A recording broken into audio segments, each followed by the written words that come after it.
Good morning. We are pretty much on schedule giving you our morning brief. Today, I'm City Manager Teresa Wilson. Today we want to make sure that we continue to cover and give you an update on water and wastewater services, to include an update on the Canal Rehabilitation Project. I also want to make sure that we push out information on potable water stations that are being set up as we speak and will be operating through this evening, so we'll have the times on those and locations for that. In addition, some very important information, and again, we are trying to give you this information from the source, so we're very thankful for you all pushing out the information for us. But the City of Columbia has had our inspectors out working with residential and commercial establishments who have suffered damages. So they are out in the field doing damage assessments, and we really want to explain that process so that people have clear information on what they need to do after our inspectors have talked with them, and where in the city essential operations will be open for the purposes of residents and commercial owners coming into the city to conduct the business that they need to conduct in this regard. So we'll get started. Oh, and I'm sorry, I can never forget, of course, the hard work of our first responders. So Chief Holbrook and Sheriff Lott will always have an opportunity. We also have Kim Gathers, our Director of 911 Communications, here, and they will always be given the opportunity at the end to brief you all as well. I want to get started, though, with water and wastewater services, so I'd ask Missy Gentry, Assistant City Manager of Operations, to come back up today, as well as Joey Jaco with any detailed information on the items that I've indicated. Hello. We have made a lot of progress since we were here yesterday, so I want to talk a little bit about that with the canal project. We are now pumping both from the canal and from the river. We don't have all of the pumps to the river that we plan on putting there, but we are pulling from both sources right now. So that's a big accomplishment from this time yesterday. We're also making headway with the dam that's behind us. So as you can see, there's been a lot of activity on both sides of the canal. So we are closing in on that dam, which will be a huge success once we get that closed in. I want to talk a little bit about water conservation. We're really asking our community to help us out and conserve every bit of water that you can. We need you to prioritize your water use, drinking water, and obviously the boil water notice is still in effect, so you do need to boil it if you're using it for drinking water, and cooking and sanitation. So please make sure that that's really all you're using your water for right now. We are also working with our partner agencies, both Casey and West Columbia. We will be getting potable water from those sources in the near future to bring over to our Lake Murray plant. And we've also been working with Riverbank Zoo. We may be pulling water out of the river upstream of the plant as well and bringing it over to canal. So you may see a lot of trucks on the road hauling water, a lot of activity from that standpoint, and we appreciate the cooperation they're giving us. We ask again that you not irrigate. Yesterday it was a request. Today it's going to be mandatory. Do not irrigate. We recognize some people may not be aware their systems are on, so we remind you to check that. We as a city are doing the same thing. Sometimes your irrigation systems may be broken, so obviously we're going to work with you on that, but anything you can do to get your irrigation systems off, we ask that you do that. We also are going around and double checking all of our systems. Nothing that we're asking is because we think we're going to lose our water supply. It's because we're absolutely protecting every bit of it we can. So we ask that you be with us hand in hand in doing that. Yesterday, the canal plant was able to pump 25 million gallons a day. So it is still operational. There's been a lot of questions about whether Corps of Engineers running this project now. We have been working with FERC, which is a national organization. It's the Federal Energy Regulation Commission. They've been with us from day one on this project. So no one's taken the project over, but we have been working with the national groups from day one as well. I'm going to change course a little bit. and talk about debris management. We're out in the communities that were impacted. There's a few of the areas we still can't get to. They're submerged. So I want to send the message that we are coming. As soon as that water's receded, we're coming to y'all as well. We hauled 331 tons of material yesterday. We're making a difference. We're going to be in the communities until we get all of it collected, and we appreciate everyone working with us. If you're not working in those areas, we ask that you not drive by. The congestion in the areas is making it hard for our equipment to get in and out. So we really ask that you be respectful to the residents who are trying to clean their homes out and respectful to city crews who are trying to make a difference. And let us in and let us do our job. One of the other areas we're going to talk about today is floodways. There's a large portion of the areas that were impacted that are located in the floodway. We encourage residents and contractors to be aware of what the rules are regarding floodways and building back properties with substantial damage. We certainly are going to work with you. We're going to make it as easy of a process to understand as possible. We'll be pushing out information on our website. We'll be reaching out to the communities and setting up shop in the downstairs or in the first floor of our Washington Square building. So all of the departments that touch a floodway process are going to be housed together. If possible, we'll come out into the communities. We're having a little bit of issue with that, but we'll certainly come to the neighborhood associations and communicate. If it's possible that we can process from the community, we will do that as well, and we're looking into that. But we do encourage you, we'll put a link to the floodway maps on Richland online. We encourage you to be aware of what's going on. Before you sign contracts, you need to understand what is possible through the National Floodway Management Program.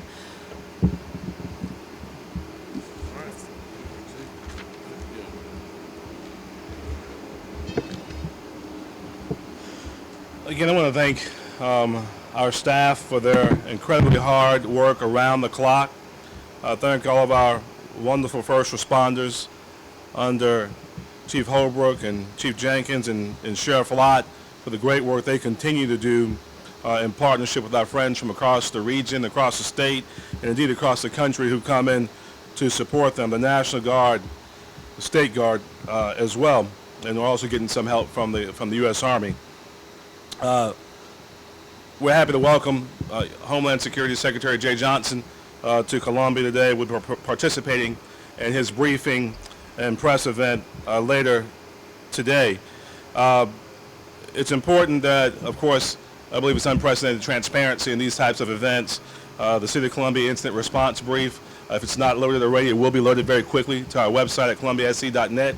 It has all the facts that you need in this situation. Please encourage you not to rely on social media or what a friend or neighbor may tell you.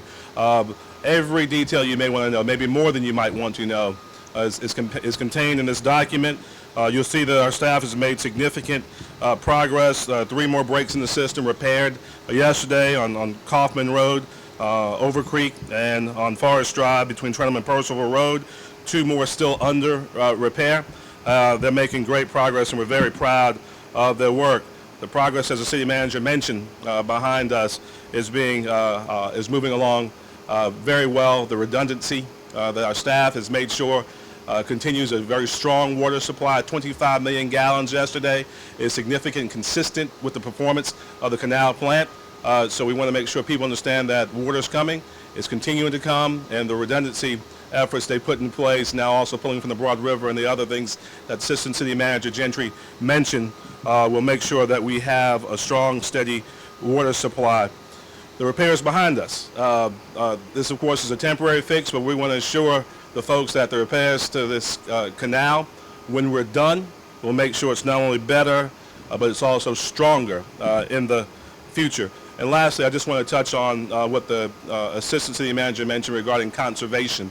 It's important not only in terms of having supplied this plant as well as the Lake Murray plant are running full steam right now, but it's also a question of pressure on the system. So as these men and women, first responders, those who are working to repair this breach and working all across this region to make sure that we maintain our quality of life for working, it's important that we call on each other to also do our part. Let's conserve water and make sure we make our way through this in a very short and reasonable period of time. But thank you all and the media again for all of your work, being Johnny on the spot, making sure we get the message out to our constituents. God bless you.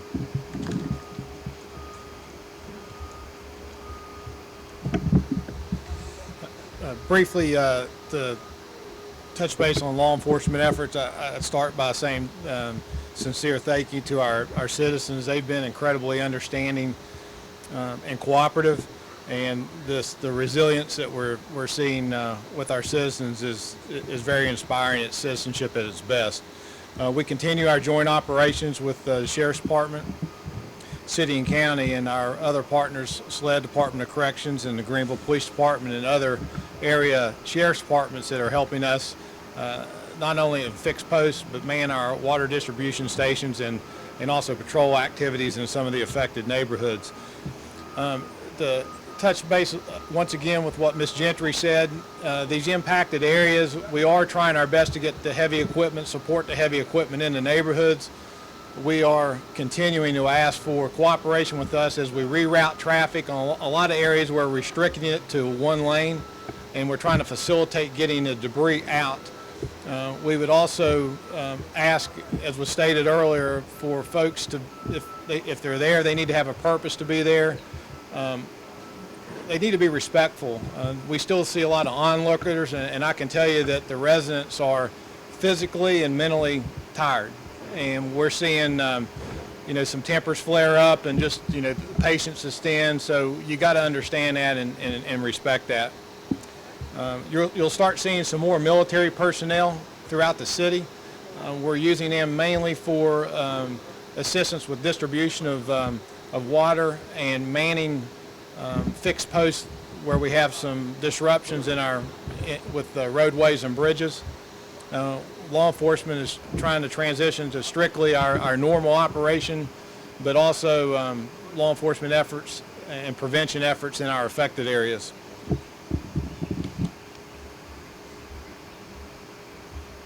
The curfew last night in the city and county was very successful. We did not have any arrests at all. We did not have any incidents that related to the curfew. The two subjects, the individuals that were arrested yesterday for looting, just had bonds set on them. Their bond is set at $10,000 cash. If they do get out on bond, they are under house arrest, and also will have an ankle monitor on them so we can keep up with them. We're still impressing upon everyone, don't go out in the neighborhoods. When the curfew hits at 12 o'clock, you need to be off the street. The curfew will continue tonight and will continue on until Monday morning at 6 a.m. As Chief Holbrook said, we have tons of cops out there. We're patrolling the neighborhoods that have been impacted the most with special teams, but our regular people are out there doing normal patrol too. So we don't have any areas that does not have law enforcement protection. So our regular people out there doing regular patrols, but these devastated areas have special patrols, and you'll see a lot more cops there in those areas. Again, we're just asking everybody, please work with us. Please obey the curfew, continue what you're doing. If we have any issues, we need to let law enforcement know as soon as possible. We do have people who are coming out now and trying to scam some of our homeowners that's had devastation to their homes. If you're not sure who the people are, they want money up front, they're not legitimate. If you have a doubt, call law enforcement, let us come over there and check them out. Even if they have FEMA approved written on their vehicle, that does not mean they've been sitting there by FEMA. Be very careful of that. We have those people coming in our community. We need to get those people out, and we'll help get them out. But just have the community work with us. Right now, it's a team. We're working together with the community and law enforcement to make sure that we keep Richland County and the city of Columbia safe.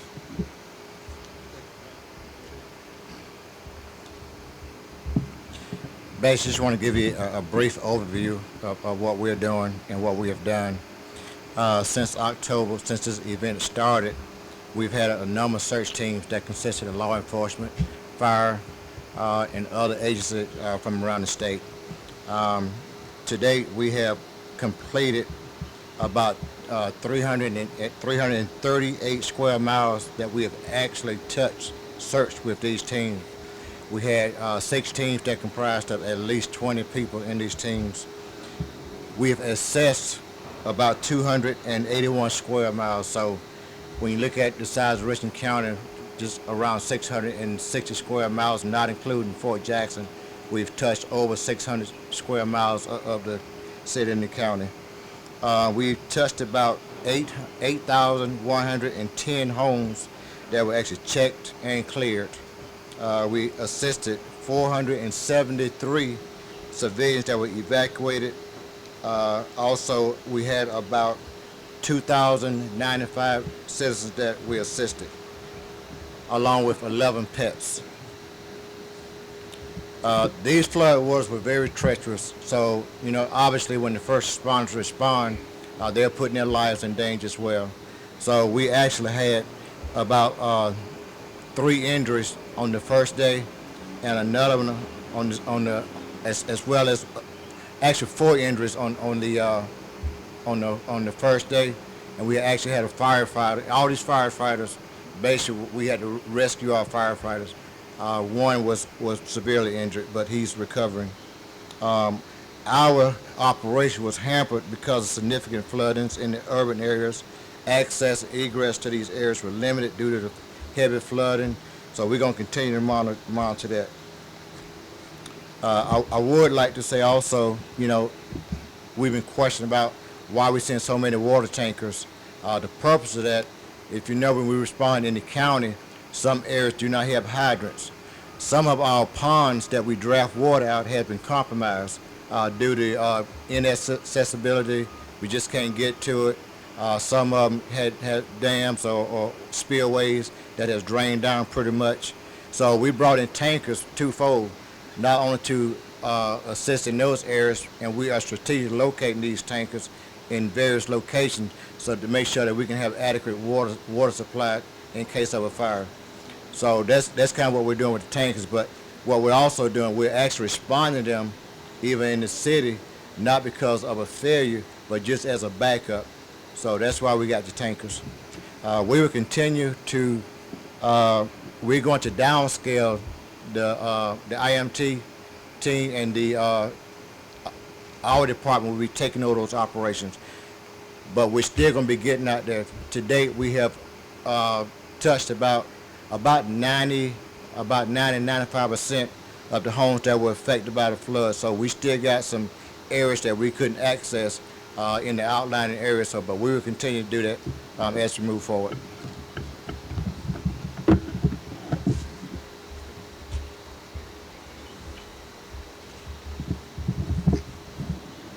Good morning. I'm Kimberly Gathers, Director of Columbia Richland 911 Center.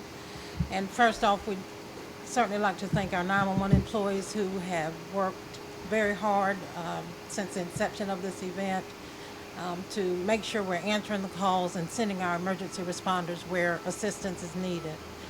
Since the inception of the event, we've answered just under 20,000 calls, and we have dispatched just under 10,000 calls as of 8 o'clock this morning.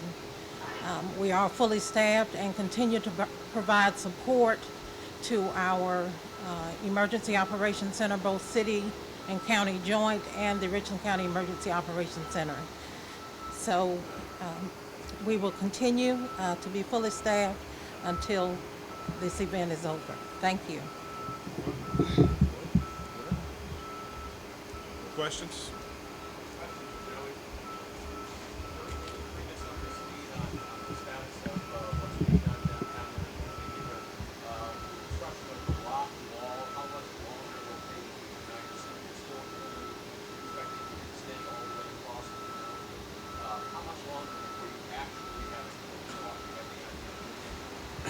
I don't know exactly when we'll actually make the closure.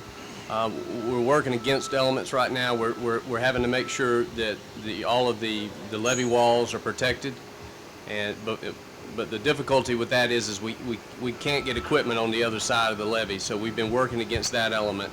We're also working against the element of the water in the canal. So we're working with Lockhart Power, who is partners with us on the canal to generate power. They're working with us to get the gates off.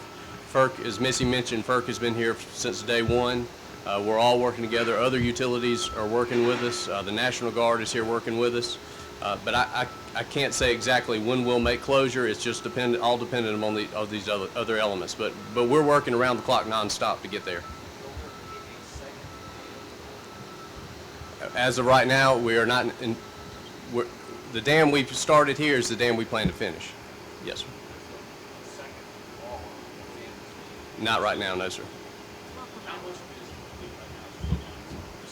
Yeah, we're percentage-wise. I mean, we're probably 60 to 70% across. The problem is you know we're installing culverts to make sure that we can control that the water's there. But we're trying to get the water in the canal down as much as possible, which is a challenge because we're still pumping out of the canal for our water source. So we're trying to make sure all of our other resources are in place, and we're very confident before we make closure.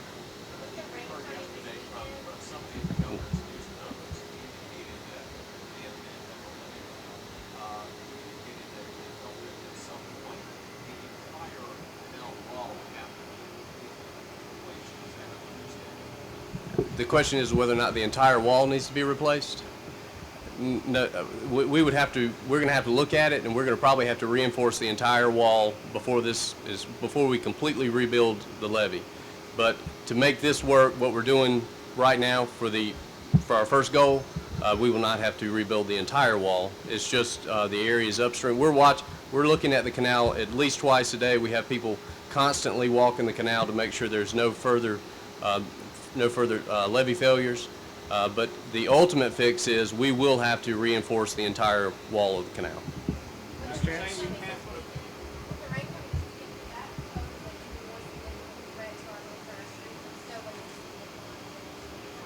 The rain does pose a threat, but I haven't seen the forecast to say exactly what that threat is. But again, our contractors are here working around the clock.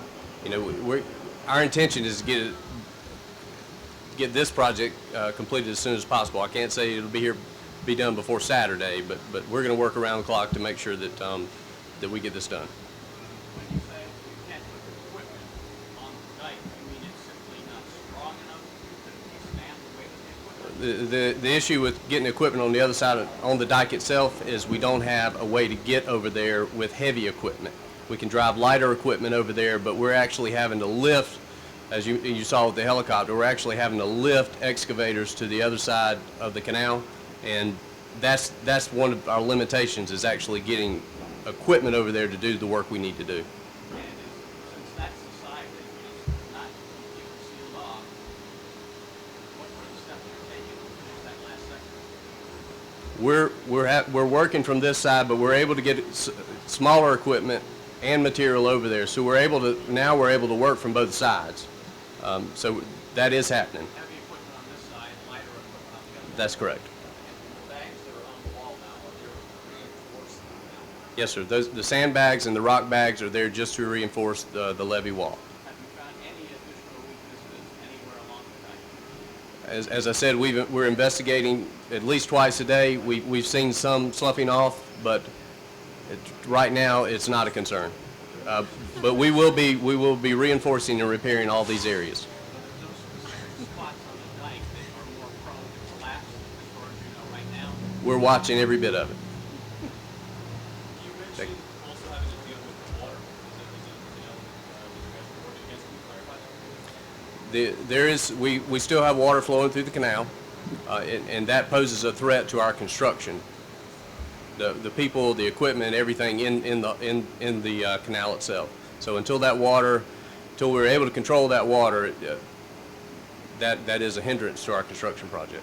Have you put up sandbags like this anyplace else along the dike? No, sir. Mayor Benjamin, you mentioned 25 million gallons being pumped out of here. What were the numbers pre-flood? Typically about 25 million, right? Typically, you're pumping about 25 million gallons a day. 25, 30? We're holding steady. Yeah, holding steady, about 25 million a day. I'm sorry, what's the lowest of the, As far as the amount of gallons, Coming out of the canal. what was it, gallons at 25 million? What was the lowest that you got to? Since Monday, we haven't got below 25 million gallons a day, and that's just out of the canal. Now, we also have Lake Murray water plant, and we're getting sufficient capacity out of Lake Murray. How far down is the water level in the canal I can't give you an actual level, but we're at least 8 feet down. Does that put more pressure on the plant? It puts more pressure on our pumps pulling into the plant. That's why you're bringing this additional water from Columbia Canal. We're looking at all resources right now. So that is one resource. Will all of the pipe breaches, the line breaches have to be fixed before you can fully guarantee that the water is coming out of the system is clean enough to drink? In other words, those lines that are out there now that are broken and you're fixing Yes, sir. one by one, do all of those have to be fixed before you can test the water to make sure that it's clean enough to drink? If the short answer is yes. I mean, we want to make sure everything is repaired before we lift the boil water advisory. Is there any chance of low water is less than 1 week? Yes. But I can't give you a speculation of a date, but yes. Sometime next week? Yes. Chance it can be lifted. Explain the role of your department and involved down at Ashford Hospital as far as what's happening down there. We see pump trucks and the fire department down there providing some assistance. Yeah, what we're doing is, as you know, when the water pressure was low in the city, we actually brought in some tankers from around the state to make sure that the hospitals had adequate water going through the system to keep their chillers cool. So what we're doing now is kind of supplementing them. They got water, but what we're doing, we're down there as a backup system just until they can kind of get their filtration system going. And once they get that going, then we'll pull out. But we're just down there as a backup system to them right now.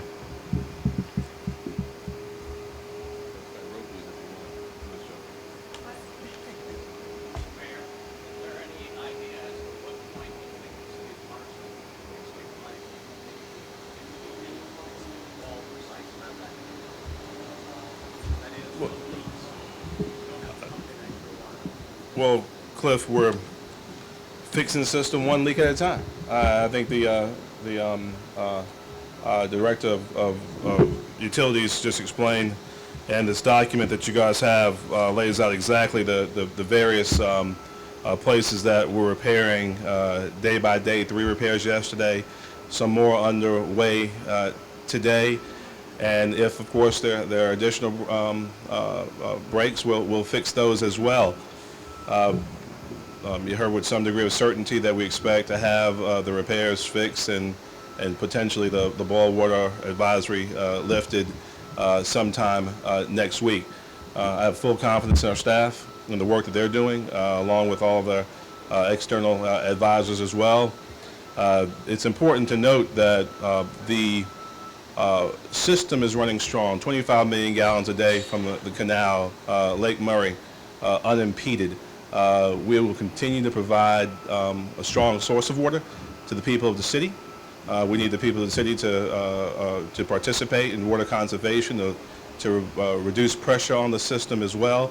And I'm confident that us working with all our partners will deliver and deliver strong for the people of this region.